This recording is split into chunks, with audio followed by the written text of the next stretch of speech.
Hi Kabsat, Diane Soriano here, your real estate mom. Gaano kaya katagal ang bumiyahe mula Bacoor, Cavite hanggang World Trade Center? Tingnan natin. Kasama ko ngayon ang aking asawa. Hello po.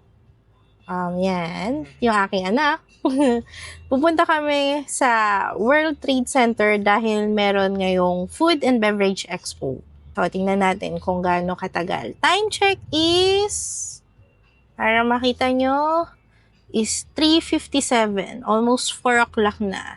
So, siguro sa Metro Manila, yung mga may trabaho ng 6 to 3 ay umuuwi na. And then ngayon naman is yung mga 4 o'clock ang uwian. So, possible, marami ng tao sa labas. Tingnan natin kung gaano ba kalayo at katagal ang bumiyahe mula Bacoor City papuntang World Trade Center. So, ito, dito na kami sa may Talaba.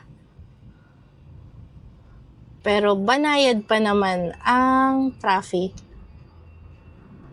So, sa kabilang side, if di nyo nakikita, medyo, dire-diretso pa naman yung mga sasakyan. So, dito sa Cavite, minsan kapag rush hour, though dito sa may pagliko pala ng galing Cavite Expressway, is medyo meron ng traffic.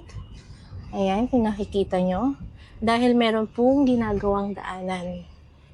So, yun nga, kapag rush hour kasi dito sa Cavite, nagkakaroon kami ng tinatawag na buhos. Ibig sabihin, may time na mas matagal naka-go yung mga pauwing Cavite kapag mga hapon na, pero sa umaga, meron kaming buhos na papuntang Metro Manila. So, ibig sabihin, matagal nag-go yung kabilang lane. Kapag umaga, papuntang Metro Manila. Kapag hapon naman, mga pauwi galing Metro Manila. So, pa Cavite. Ganun yung traffic management namin dito sa Cavite. So far naman, dito sa Cavitex, ang maganda dito, mabilis yung toll gate, no? Parang nagkakabuhos din yung toll gate kapag rush hour. Minsan, ang sa pagkakaalam ko, experience namin yung hatid sundo namin yung anak namin ng umaga tsaka hapon. I think 5:45, 5:30 ba yun, 5:45 or magsi-6, nagbubuhos na yung toll gate dito sa Cavitex. Ibig sabihin, continuous na pinapadaan yung mga sasakyan papuntang Metro Manila. Tuwing umaga yon. So parang wala ng barrier, no, Han? Naka-open lang. Naka-open lang yung barrier para tuloy-tuloy yung labas ng mga sasakyan papuntang Metro Manila. So kami, usually ang biyahe namin, paghatid namin sa anak namin is 5:30.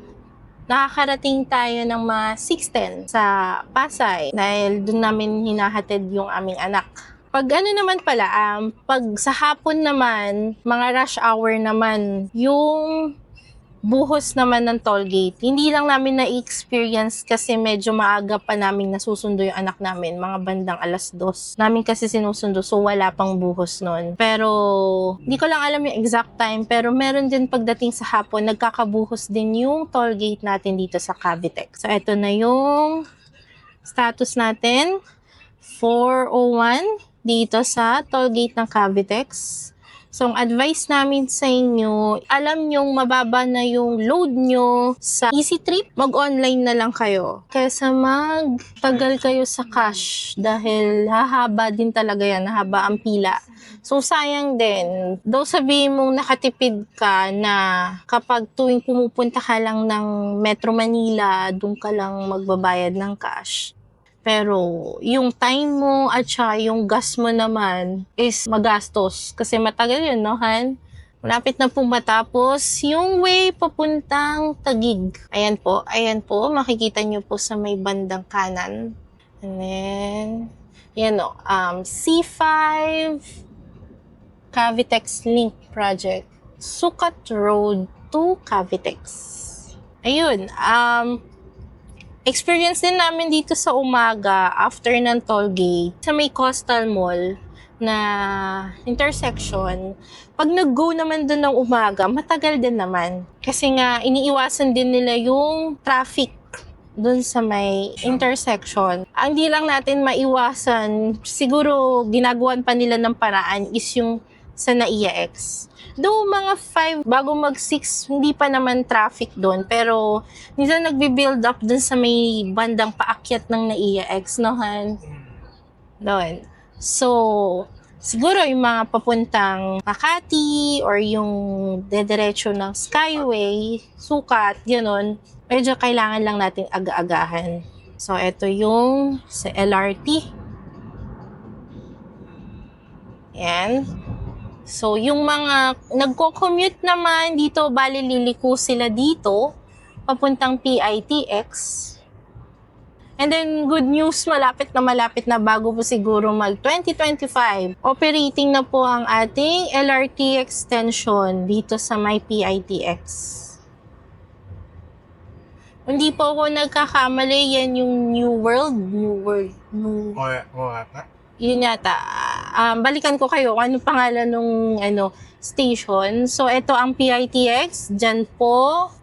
May mga biyahe po dyan papuntang Metro Manila, and then papasok din po ng Cavite. Meron din tayong biyahe dyan ng Baguio. So, dyan po yung parang pinaka-main bus stations ng mga taga-South. Time check for 14. At nandito na tayo sa intersection. Yung sa taas natin is yan yung NAIA X. Kanan tayo, Macapagal Boulevard. Dito na po tayo sa kahabaan ng Macapagal Boulevard sa tapat po ng DFA. The time check is 4:20. Yan. Medyo marami na nga po talagang tao. Marami na po sasakyan sa labas, sa daanan. And then, ayun naman po sa kabila. Medyo marami na rin po talagang bumabiyahe pa uwi. Okay, time check. 4:27, 4:28. Nandito na tayo sa intersection ng Macapagal Boulevard.